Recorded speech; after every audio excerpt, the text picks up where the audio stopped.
السلام عليكم ورحمة الله تعالى وبركاته. مرحبا بكم. قراءة صوتية جديدة. Bienvenue dans cette nouvelle lecture audio en direct. Cette fois-ci, je vais lire un ouvrage très célèbre dans la sociologie classique. C'est l'ouvrage de Émile Durkheim intitulé Les règles de la méthode sociologique. Chapitre 1er. Qu'est-ce qu'un fait social? Avant de chercher quelle est la méthode qui convient à l'étude des faits sociaux, il importe de savoir quels sont les faits que l'on appelle ainsi. La question est d'autant plus nécessaire que l'on se sert de cette qualification sans beaucoup de précision. On l'emploie couramment pour désigner à peu près tous les phénomènes qui se passent à l'intérieur de la société, pour peu qu'ils présentent avec une certaine généralité quelque intérêt social. Mais, à ce compte, il n'y a, pour ainsi dire, pas d'événements humains qui ne puissent être appelés sociaux. Chaque individu boit, dort, mange, raisonne, et la société a tout intérêt à ce que ces fonctions s'exercent régulièrement. Si donc ces faits étaient sociaux, la sociologie n'aurait pas d'objet qui lui fût propre, et son domaine se confondrait avec celui de la biologie et de la psychologie. Mais, en réalité, il y a dans toute société un groupe déterminé de phénomènes qui se distinguent par des caractères tranchés de ceux qu'étudient les autres sciences de la nature. Quand je m'acquitte de ma tâche de frère, d'époux ou de citoyen, quand j'exécute les engagements que j'ai contractés, je remplis des devoirs qui sont définis, en dehors de moi et de mes actes, dans le droit et dans les mœurs. Alors même qu'ils sont d'accord avec mes sentiments propres et que j'en sens intérieurement la réalité, celle-ci ne laisse pas d'être objective, car ce n'est pas moi qui les ai faits, mais je les ai reçus par l'éducation. Que de fois, d'ailleurs, il arrive que nous ignorons le détail des obligations qui nous incombent et que, pour les connaître, il nous faut consulter le code et ses interprètes autorisés. De même, les croyances et les pratiques de sa vie religieuse, le fidèle les a trouvées toutes faites en naissant. Si elles existaient avant lui, c'est qu'elles existent en dehors de lui. Le système de signes dont je me sers pour exprimer ma pensée, le système de monnaie que j'emploie pour payer mes dettes, les instruments de crédit que j'utilise dans mes relations commerciales, les pratiques suivies dans ma profession, etc., fonctionnent indépendamment des usages que j'en fais. Comprennent les uns après les autres tous les membres dont est composée la société, ce qui précède pourra être répété à propos de chacun d'eux. Voilà donc des manières d'agir, de penser et de sentir qui présentent cette remarquable propriété qu'elles existent en dehors des consciences individuelles. Non seulement ces types de conduite ou de pensée sont extérieurs à l'individu, mais ils sont doués d'une puissance impérative et coercitive en vertu de laquelle ils s'imposent à lui, qu'il le veuille ou non. Sans doute, quand je m'y conforme de mon plein gré, cette coercition ne se fait pas ou se fait peu sentir, étant inutile. Mais elle n'en est pas moins un caractère intrinsèque de ces faits. Et la preuve, c'est qu'elle s'affirme dès que je tente de résister. Si j'essaie de violer les règles du droit, elles réagissent contre moi de manière à empêcher mon acte si l'on étend, ou à l'annuler et à le rétablir sous sa forme normale s'il est accompli et réparable. ou à me le faire expier s'il ne peut être réparé autrement. S'agit-il de maximes purement morales? La conscience publique contient tout acte qui les offense par la surveillance qu'elle exerce sur la conduite des citoyens et les peines spéciales dont elle dispose. Dans d'autres cas, la contrainte est moins violente, elle ne laisse pas d'exister.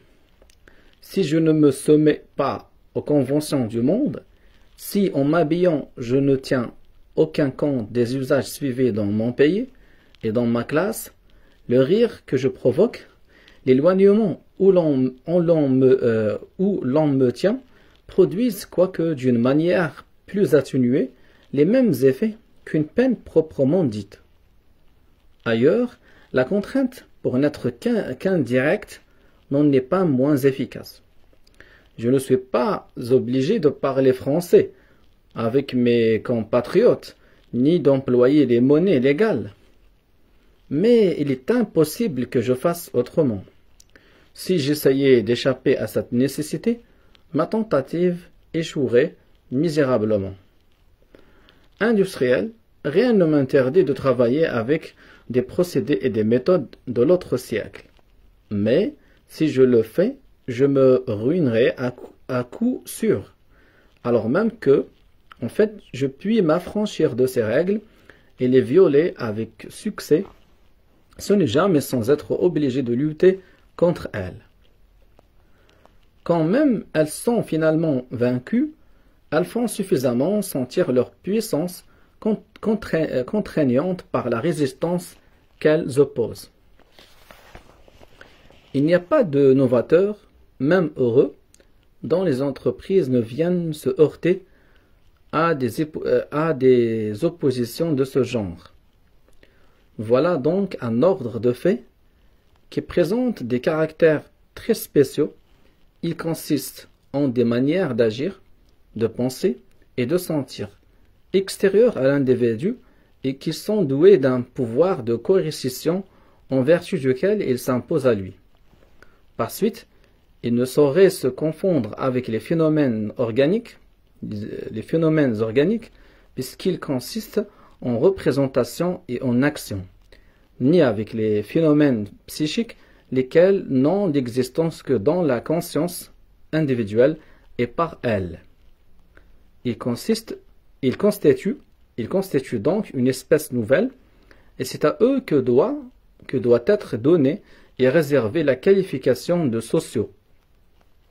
Elle leur convient, car il est clair que, n'ayant pas l'individu pour substrat, ils ne peuvent en avoir d'autre que la société, soit la société politique dans son intégralité, soit quelqu'un des groupes partiels qu'elle renferme, confession religieuse, école politique, littéraire, corporation professionnelle, etc. D'autre part, c'est à eux seuls qu'elle convient, car le mot de social n'a de sens défini qu'à condition de désigner uniquement des phénomènes qui ne rentrent dans aucune des catégories de faits déjà constitués et dénommés. Ils sont donc le domaine propre de la sociologie. Il est vrai que ce mot de contrainte, par lequel nous les définissons, risque d'effaroucher les zélés partisans d'un individualisme absolu. Comme ils professent que l'individu est parfaitement autonome, il leur semble qu'on le diminue toutes les fois qu'on lui fait sentir qu'il ne dépend pas seulement de lui-même. Mais, puisqu'il est aujourd'hui incontestable que la plupart de nos idées et de nos tendances ne sont pas élaborées par nous, mais nous viennent du dehors, elles ne peuvent pénétrer en nous qu'en s'imposant. C'est tout ce que signifie notre définition. On sait d'ailleurs que toute contrainte sociale n'est pas nécessairement exclusive de la personnalité individuelle. Cependant, comme les exemples que nous venons de citer, règles juridiques, morales, dogmes religieux, systèmes financiers, etc., consistent tous en croyances et en pratiques constituées. On pourrait, d'après ce qui précède, croire qu'il n'y a de fait social que là où il y a organisation définie.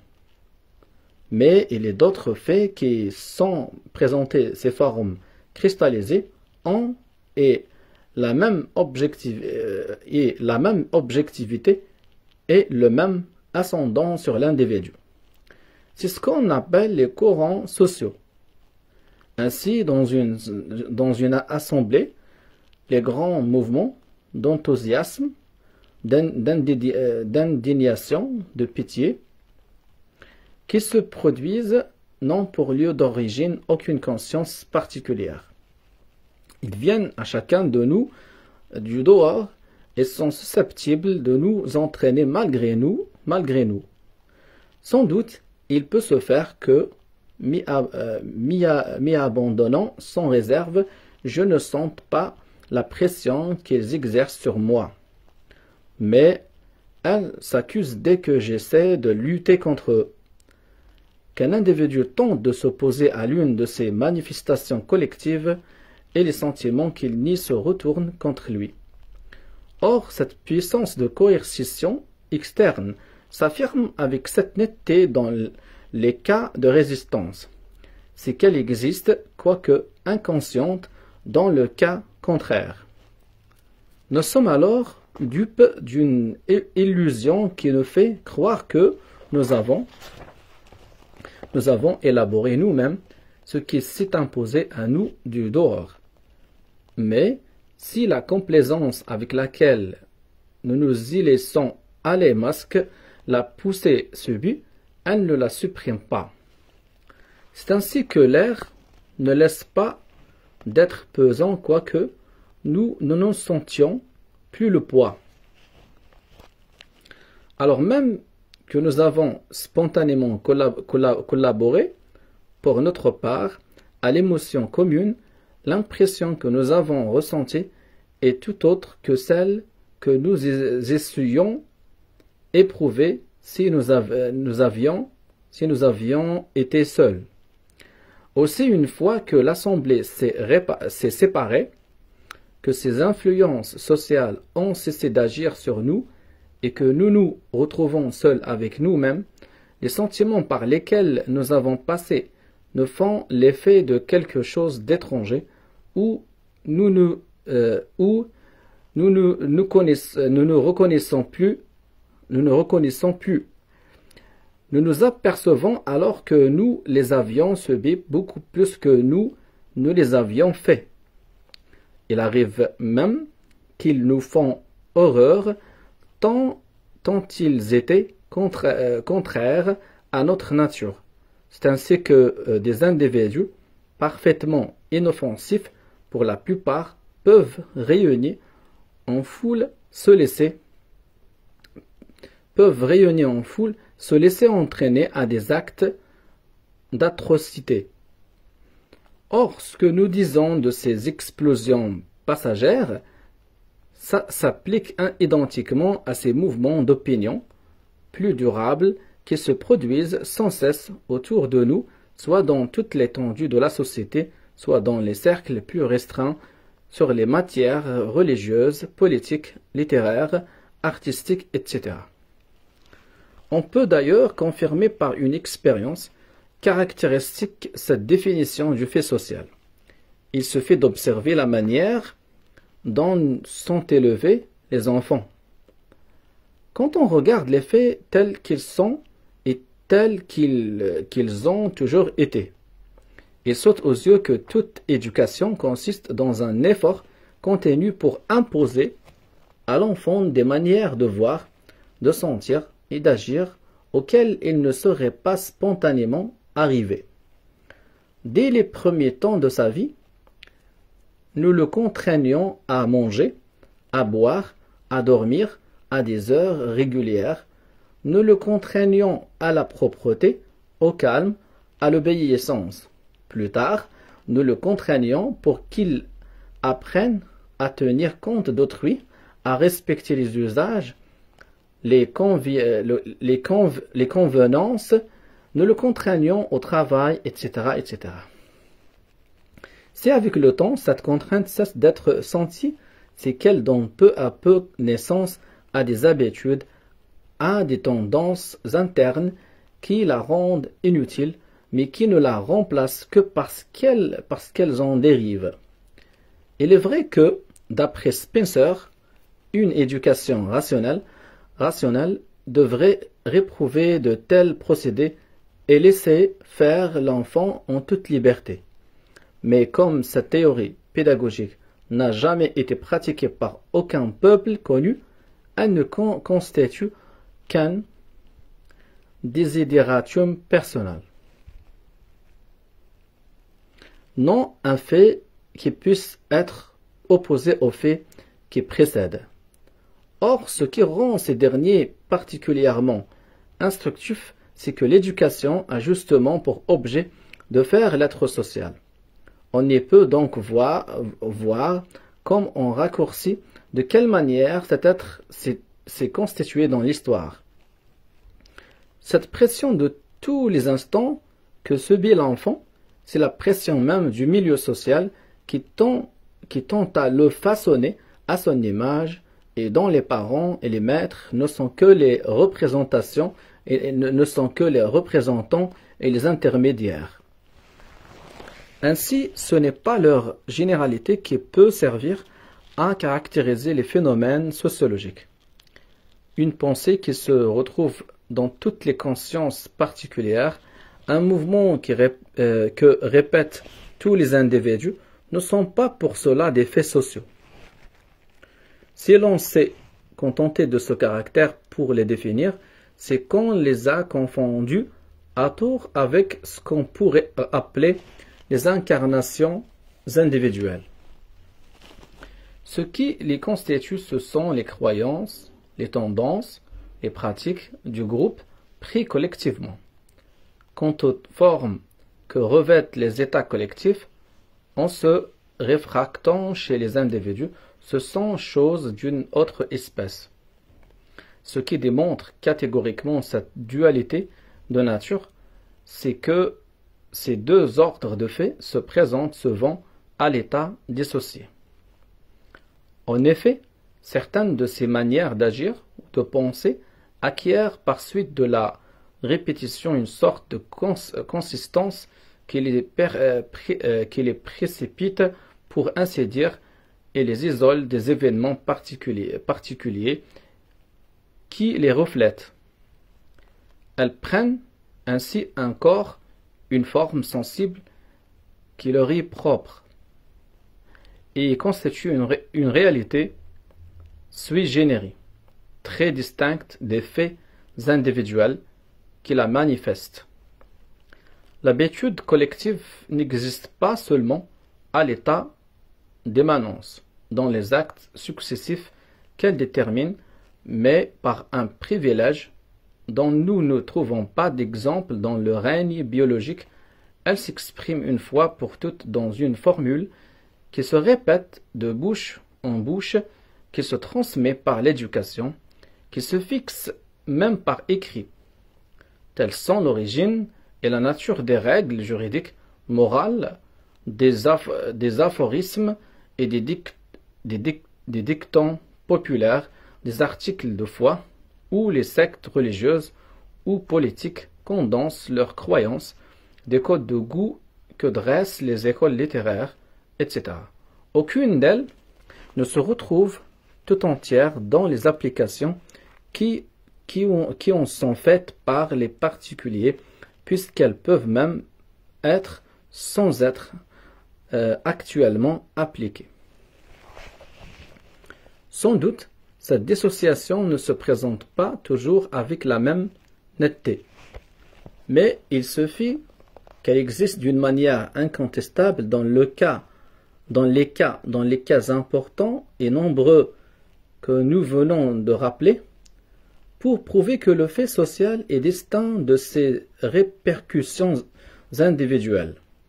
D'ailleurs, alors même qu'elle n'est pas immédiatement donnée, à l'observation, on peut souvent la réaliser à l'aide de certains artifices de méthode. Il est même indispensable de procéder à cette opération, si l'on veut dégager le fait social de tout alliage pour l'observer à l'état de pureté. Ainsi, il y a certains courants d'opinion qui nous poussent avec une intensité inégale suivant les temps et les pays, l'un au mariage par exemple, un autre au suicide ou à une natalité plus ou moins forte, etc. Ce sont évidemment des faits sociaux. Au premier abord, ils semblent inséparables des formes qu'ils prennent dans les cas particuliers. Mais la statistique nous fournit le moyen de les isoler. Ils sont en effet figurés, non sans exactitude, par le taux de la natalité, de la nuptialité, des suicides, c'est-à-dire par le nombre que l'on obtient en divisant le total moyen annuel des mariages, des naissances, des morts volontaires par celui des hommes en âge de se marier, de procréer, de se suicider. Car comme chacun de ces chiffres comprend tous les cas particuliers indistinctement, les circonstances individuelles qui peuvent avoir quelque part dans la production du phénomène s'y neutralisent mutuellement et par suite ne contribuent pas à le déterminer. Ce qu'il exprime, c'est un certain état de l'âme collective.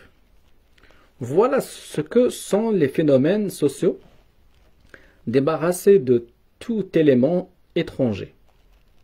Quant à leurs manifestations privées, elles ont bien quelque chose de social, puisqu'elles reproduisent en partie un modèle collectif.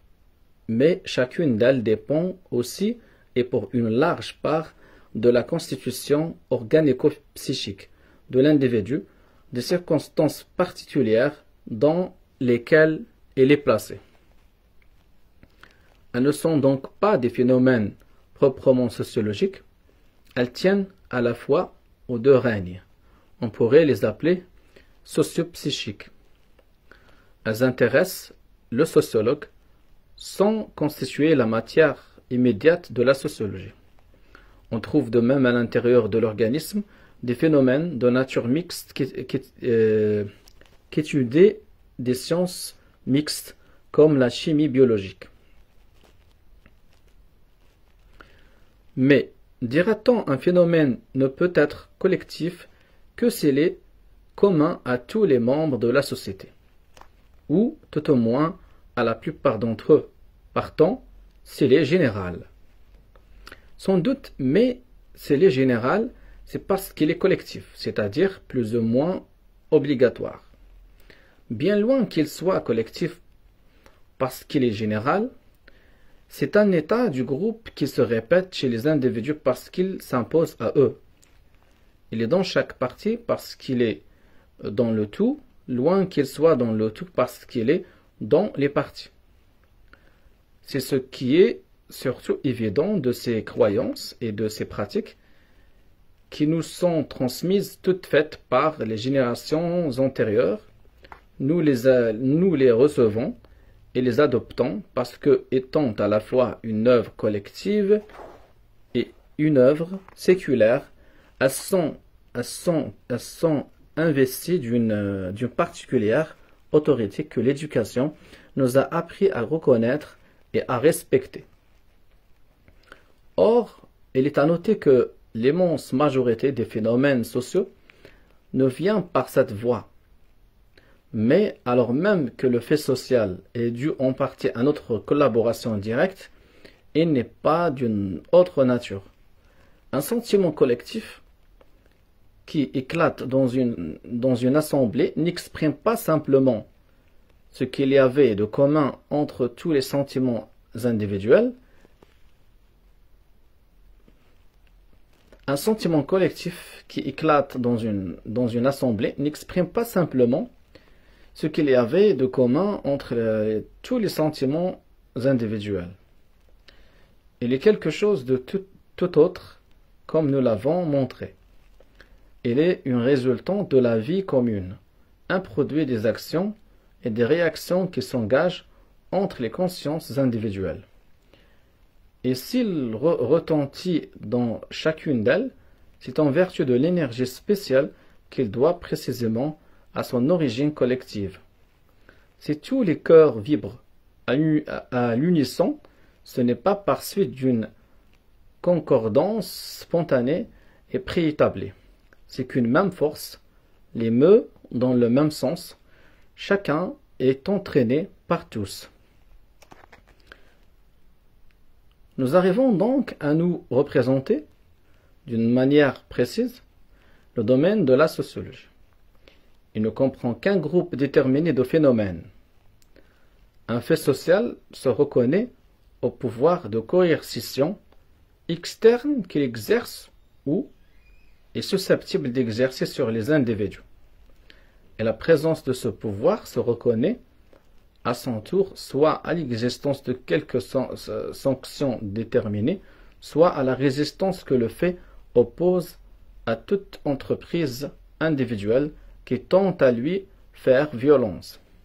Cependant, on peut la définir aussi par la diffusion qu'il présente à l'intérieur du groupe, pourvu que, suivant les remarques précédentes, on ait soin d'ajouter comme seconde et essentielle caractéristique qu'il existe indépendamment des formes individuelles qu'il prend en se diffusant.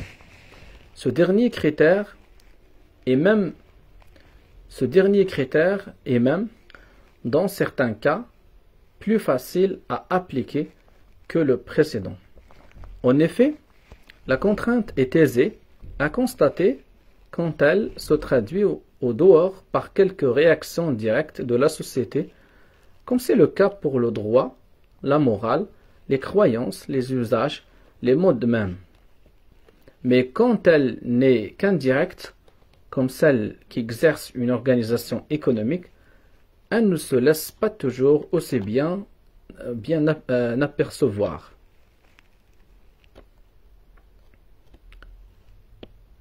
La généralité combinée avec l'objectivité peuvent alors être plus faciles à établir. D'ailleurs, cette seconde définition n'est qu'une autre forme de la première, car si une manière de se conduire qui existe extérieurement aux consciences individuelles se généralise, ce ne peut être qu'en s'imposant. Cependant, on pourrait se demander si cette définition est complète. En effet, les faits qui nous en ont fourni la base sont tous des manières de faire. Ils sont d'ordre physiologique. Or, il y a aussi des manières d'être collectives, c'est-à-dire des faits sociaux d'ordre anatomique ou morphologique. La sociologie ne peut se désintéresser de ce qui concerne le substrat de la vie collective. Pourtant, le nombre et la nature des parties élémentaires dont est composée la société, la manière dont elles sont disposées, le degré de coalescence où elles sont parvenues, la distribution de la population sur la surface du territoire, le nombre et la nature des voies de communication, la forme des habitations, etc., ne paraissent pas, à un premier examen, pouvoir se ramener à des façons d'agir ou de sentir ou de penser. Mais tout d'abord, ces divers phénomènes présentent la même caractéristique qui nous a servi à définir les autres. Ces manières d'être s'imposent à l'individu tout comme les manières de faire dont nous avons parlé. En effet, quand on veut connaître la façon dont une société est divisée politiquement, dont ces divisions sont composées, la fusion plus ou moins complète qui existe entre elles, ce n'est pas à l'aide d'une inspection matérielle et par des observations géographiques qu'on y peut parvenir. Car ces divisions sont morales alors même qu'elles ont quelques bases dans la nature, dans la nature physique. C'est seulement à travers le droit public qu'il est possible d'étudier cette organisation, car c'est ce droit qui la détermine, tout comme il détermine nos relations domestiques et civiques. Elle n'est donc pas moins obligatoire. Si la population se presse dans nos villes au lieu de se disperser dans les campagnes, c'est qu'il y a un courant d'opinion, une poussée collective qui impose aux individus cette concentration. Nous ne pouvons pas plus choisir la forme de nos maisons que celle de nos vêtements. Du moins, l'une est obligatoire dans la même mesure que l'autre. Les voies de communication déterminent d'une manière impérieuse le sens dans lequel se font les migrations intérieures et les échanges, et même l'intensité de ces échanges et de ces migrations, etc., etc.